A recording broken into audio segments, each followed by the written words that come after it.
Melanjutkan chapter sebelumnya, saat Mas berhasil menumbangkan monster raksasa yang mengancam para murid, Orter melawan salah satu anggota Ninja Zero. Perbedaan kekuatan mereka cukup jauh, hingga anggota Ninja Zero ketakutan dengan sihir pasir Orter. Pasir-pasir berterbangan, menyelimuti seluruh tubuh anggota Ninja Zero tersebut. Saat mau maju menghabisi lawannya dengan kejam, beruntung Kaldo dan Dot datang. Terlihat anggota Engine Zero tergeletak di tanah, meminta tolong pada Kaldo dan Dot agar nyawanya diselamatkan. Melihat kondisi lawan, Kaldo tahu dialah orang yang mengendalikan monster besar dan Orter berniat membunuh pengendali monster tersebut. Dengan jarinya, Orter menggunakan sihir mengerubungi seluruh tubuh anggota Engine Zero. Orter menatap tajam Kaldo. Sepertinya rekan visioner sucinya itu sekarang sudah berpihak pada Mas Bandit. Orter tak menyangka Kaldo akan terpengaruh hanya dengan pertunjukan kekuatan. Sungguh mengecewakan. Orter tetap takkan menerima Mas. Kaldo tertawa kecil. Dia tidak pernah bilang sudah menerima Mas sepenuhnya, tapi Kaldo tahu kekuatan Mas nyata. Sedikit demi sedikit bagi Kaldo, Orter nantinya juga akan mengakui Mas Bandit sama seperti dirinya. Merasa keadaan sudah beres, Kaldo berbalik kembali ke sekolah. Singkat cerita, beberapa hari kemudian, berita akan kemunculan Engine Zero di sekolah Akademi Eastern dengan cepat tersebar ke seluruh penjuru dunia. Untuk mencegah kepanikan masyarakat, cerita dibuat bahwa para visioner suci telah berhasil mengusir mereka. Walau begitu, masih begitu banyak masyarakat meragukan tentang hal itu. Karena peristiwa ini, Biro Sihir lebih memperketat keamanan mereka dan mencegah informasi bocor keluar. Mas, satu-satunya orang yang tahu akan kebenarannya, orang yang menjadi pusat dari insiden ini. Dia menyaksikan secara langsung Engine Zero dengan Wahlberg. Akibat itu, Mas sekarang terbebani informasi rahasia ini. Itulah yang diduga oleh para petinggi. Padahal kenyataannya, Mas dan teman-teman malah berliburan ke pantai. Dotlah yang mengajak mereka. Waktu musim panas itu, pergi ke pantai adalah suatu kewajiban. Mas belum pernah sebelumnya ke pantai, apalagi bersama dengan teman-teman. Finn juga sama. Dot bahkan Lynch juga belum pernah pergi bersama ke pantai. Irvin yang mendengar percakapan teman-temannya jadi tahu mereka berempat adalah pria jomblo yang payah. Finn menanyakan apakah mereka harus ke pantai dalam situasi yang terjadi sebelumnya di sekolah. Dot berusaha mengalihkan topik pertanyaan Finn. Baginya sekarang waktunya memecah semangka, apalagi adalah musimnya. Entah dari mana, Dot mendapatkan semangka berisikan banyak tentakel di bawah. Memecah, semangka dimulai. Dot melemparkan semangka bertentakel ke wajah Mas. Mas hanya diam. Beberapa tentakel mencoba menusuk-nusuk leher Mas tapi gagal. Dot memberitahu agar Mas jangan lengah, karena biasanya semangka tentakel akan menghisap seluruh darah orang yang dia tempel. Finn berteriak pada Dot, kenapa membawa makhluk berbahaya seperti itu saat liburan?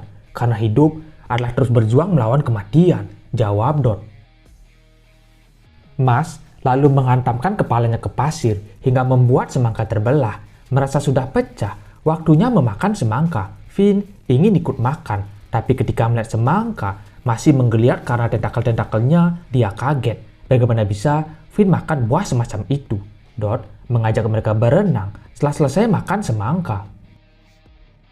Saat Dot dan Mas asik bermain di air bibir tepi pantai, Finn, Lance dan Irvin duduk berjejer memandangi mereka berdua. Finn masih tak percaya mengetahui Mas adalah anak Ninja Zero. Melihat situasinya saat ini, beberapa orang akan mencoba menyalahkan keberadaan Mas.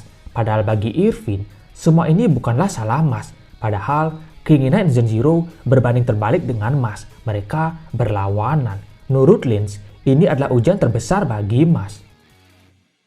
Di dekat pohon kelapa, terlihat kepala sekolah Eastern, yaitu Wahlberg, bersantai memakai kacamata hitam sambil meminum air kelapa. Finn bertanya apa yang dilakukan kepala sekolah di sini. Bukankah beliau masih terluka? Baru saja bertanya begitu, Wahlberg malah muntah darah. Keadaan wajahnya masih setengah gosong. Badan Wahlberg penuh perban, tapi dia tak mau melewatkan musim panas yang hanya ada setahun sekali. Wahlberg lalu berkata, seperti yang kalian tahu, Mas Bandit tak akan pernah bisa melihat kedamaian, kecuali bisa mengalahkan Engine Zero. Dia bukan hanya memiliki sihir pribadi terkuat, yaitu sihir waktu, tapi dia sekarang juga punya sihir ruang milikku, ditambah memakai sihir terlarang untuk meningkatkan kekuatannya sendiri, menyebut Inzen Zero sebagai penyihir terkuat yang tercatat dalam sejarah itu tidak melebih-lebihkan. Dia sekarang benar-benar kuat. Ditambah lagi, Inzen Zero dijaga oleh kelima saudara emas. Masing-masing dari mereka juga penyihir tingkat atas. Tiap orangnya memiliki kekuatan yang setara denganku atau bahkan lebih. Jika tak ada yang menggantikan Inzen Zero, itu sama saja dengan akhir dunia kita. Aku yakin tentang hal itu. Aku tak menduga Inzen Zero akan mengumpulkan kekuatan sebesar itu. Kemungkinan kita untuk menang melawannya sekarang hampir nol, atau begitulah kalau dengan kondisi normal. Tapi kita memiliki elemen tak stabil yang mampu menggoyahkan apa yang disebut normal. Elemen itu adalah Mas Bandit. Latihan telah membuatnya unggul dalam hal-hal seperti kekuatan instan, ketangguhan, kekuatan mental, dan tenaga otot yang luar biasa. Sebagai teman dekat Mas, kalian juga pasti tahu tentang hal itu. Tenaga otot itulah yang menjadi kunci mengalahkan sihir terkuat, kata Wahlberg. Irvin merasa kepala sekolah tak bisa membandingkan Mas begitu saja, apalagi dengan penyihir terkuat di dunia. Mas yang mendengar itu menyuruh Irvin tak usah khawatir. Keadaan normal, dia bisa menang 50% banding 50%. Tapi dengan otot-ototnya saat ini, Mas yakin kemenangannya menjadi 100%. Sebuah alasan yang paling tidak ilmiah dan juga tidak cerdas. Tapi begitulah pria yang dicintai Irvin. Bagi Wahlberg, yang terpenting adalah semangatnya Mas. Dengan optimisme tanpa batas dan keinginan untuk membantu yang lemah, hati itulah kekuatan Mas yang sebenarnya. Wahlberg memohon Mas menciptakan dunia yang telah gagal Wahlberg ciptakan. Aku mengenalkanmu Mas Bandit, kata Wahlberg. Serahkan saja padaku, akan kuhajar para penjahat dan membawa kedamaian di dunia ini. Dan aku juga akan lulus bersama dengan teman-temanku semua, jawab Mas. Lance mengerti semangat Mas tentang menghajar orang lain, tapi ada yang dia lupakan. Sebentar lagi ujian akhir semester akan tiba. Apa saja yang sudah Mas persiapkan? Apalagi nilai Mas sebelumnya di kelas jelek semua. Mendengar itu, Mas mulai panik. Otaknya mulai menyadari malfungsi. Tantangan baru bagi Mas adalah ujian akhir semester. Keesokan hari di kelas, Irvin meminta hasil ujian yang telah Mas kerjakan dari awal sekolahnya di Easton. Itu Irvin lakukan agar memahami sampai sejauh mana kemampuan Mas saat ini. Dan hasilnya adalah bahasa sihir 30, sejarah sihir 10, potion sihir 3, matematika sihir 10. Semua hasil ujian Mas hancur lebur. Melihat hasil-hasil ujiannya terdahulu, otak Mas kembali malfungsi. Mas masih bisa melanjutkan karena nilai sempurna di ujian fisik, tapi ujian tertulisnya yang jadi masalah. Mas sangat benci belajar. Dia ingin pulang. Dot menyemangati temannya itu agar tak cemas. Dia berjanji akan membantu Mas. Saat Mas menanyakan apakah Dot mahir dalam belajar, dia sedikit kurang yakin. Dot menjawab sambil tersenyum.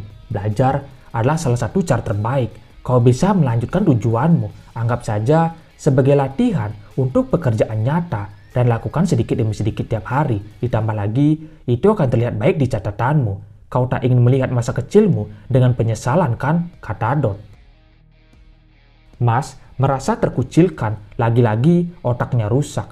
Orang yang dianggap aneh seperti Dot saja bisa belajar dengan mudah. Dia ketakutan. Mas menggigil sambil meminta teman-temannya mengajarinya untuk belajar. Dengan senang hati, mereka semua akan membantu Mas. Dimulai dari Lance. Oke, ayo kita mulai. Untuk matematika, kita mulai dengan matematika dasar. Kita lewati terapan dan langsung ke materi ujian. Penting bagimu untuk mengingat formula ini dan bagaimana memakainya. Contoh, bla bla bla bla bla bla. Selanjutnya, sejarah sihir. Jika kau mulai dengan mempelajari kosakata yang penting, kau akan bisa. Sebuah trik sihir mudah untuk mengingat bahasa sihir adalah bla bla bla bla bla. Pembelajaran sihir itu bla bla bla bla bla bla. Begitulah kata yang Mas dengar. Makin lama, otaknya makin error. Dimulai dari pusing, berdarah, hingga akhirnya otak Mas meledak. Rambutnya langsung berubah menjadi keribu. Inilah ketakutan Mas sebenarnya. Dia tak takut melawan apapun atau siapapun. Tapi dengan belajar, Mas benar-benar KO. Mas tak melanjutkannya lagi. Dia yakin otaknya sendiri juga akan bisa mempelajari sesuatu yang dijelaskan oleh teman-temannya. Tapi Lynch berkata ini adalah keharusan, atau jika tidak, Mas akan dikeluarkan dari sekolah. Mas menganggap dunia memanglah jahat. Detik demi detik, menit demi menit, jam demi jam, Mas habiskan untuk belajar. Terlihat banyak buku yang sudah dia pelajari. Setiap kali Mas merasa bosan, dia melihat teman-temannya yang melotot berjam-jam padanya. Hanya Finn saja yang terlihat santai. Hingga akhirnya, Mas sudah tertahan terhadap sesuatu yang disebut belajar. Dia pun kabur, melompat ke jendela kamar, dan memecahkan kaca. Lynch menyuruh Dot, Finn dan Irvin untuk tidak mengejar Mas. Walau mereka tahu akibatnya, jika Mas hanya lari dari kesulitan pertama yang dia temui, itu adalah salah Mas sendiri. Lynch tak mau menghabiskan waktu untuk seseorang tak mau belajar. Namun Finn menolak. Dia akan tak mencari dan menasihati Mas. Saat Finn sedang mencari-cari halaman sekolah dekat hutan, dia terkejut melihat Mas yang sedang mengubur dirinya sendiri sampai seleher. Dengan polosnya, Mas pasrah dan membiarkan bumi untuk mengambil tubuhnya kembali. Mas meminta maaf pada Finn. Dia tak mau belajar, itu terlalu sulit baginya. Kau bukanlah Mas yang kukenal. Mas yang kukenal adalah orang yang tak ragu bahkan maju melawan musuh yang paling mustahil sekalipun. Dan aku ingin lulus bersama Mas yang itu, ucap Finn. Dia kembali meminta Mas agar mencoba belajar kembali. Mas terdiam sejenak. Dia memikirkan perkataan Finn barusan. Setelah mendapat jawabannya, Mas bangkit. Seperti yang Finn katakan sebelumnya, dia akan menjadi Mas yang selalu maju. Menyerah bukanlah dirinya. Mas berjanji akan berusaha. Saat dia bangkit, banyak tikus tanah mengerubungi tubuh Mas. Sesampainya di kamar, Mas meminta maaf pada teman-teman yang lain karena telah kabur. Dia meminta mereka kembali mengajarinya. Semua kembali bersemangat. Lynch, Dot dan Irvin akan membantu Mas sebisa mungkin. Lagi pula, mereka adalah teman. Mas kembali belajar, lalu dikerubungi teman-temannya untuk membantu. Meski sadar belajar bukanlah kemahirannya, Mas mau berjuang sekuat tenaga. Entah saat bangun, saat jam istirahat, jam tambahan di kelas, bahkan sepulang sekolah, Mas terus-menerus belajar, dibantu oleh teman-temannya. Finn, Irvin, Dot dan Lynch membagi waktu mereka masing-masing untuk membantu Mas belajar. Hingga akhirnya hari ujian akhir telah tiba.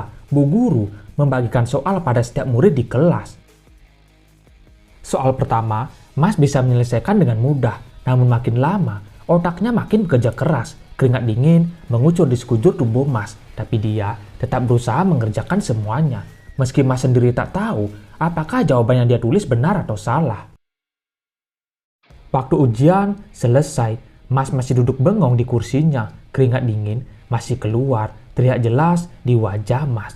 Dot bahkan meminta Mas agar berbicara sesuatu. Jangan bengong mematung seperti itu. Ujian demi ujian berlalu hingga hari di mana pengumuman kelulusan siswa diumumkan. Bu guru membagikan hasil ujian. Mas, Bandet, kau ini selalu menentang akan sistem edukasi di sekolah ini. Meski sebenarnya kau tak bermaksud begitu. Nilaimu selalu buruk. Aku ingin sekali bilang kalau kau tak akan lama lagi berada di sini. Tapi aku lihat, terkadang kau bisa juga menunjukkan usaha. Ini nilai ujian akhirmu. Walau nilaimu bukan yang bisa untuk dibanggakan, tapi kau lulus dengan nilai pas-pasan, kata bu guru. Mas mendapat nilai rata-rata 50. Dot senang juga kaget melihat nilai pas-pasan temannya itu. Dengan enteng, Mas menjawab, ujian akhir ternyata mudah. Membuat mereka kesal, Dot dan Lynch menginjak-injak kepala jamur si besar kepala. Mas menerima bantuan sangat besar untuk ujiannya. Kenangan dari teman-teman, soal-soal yang sempat diajarkan Finn, Dot, Lynch dan Irvin saat menjawab. Semuanya mengingatkan satu hal yang penting, bahwa melalui bantuan orang lain, kita jadi bisa terus maju.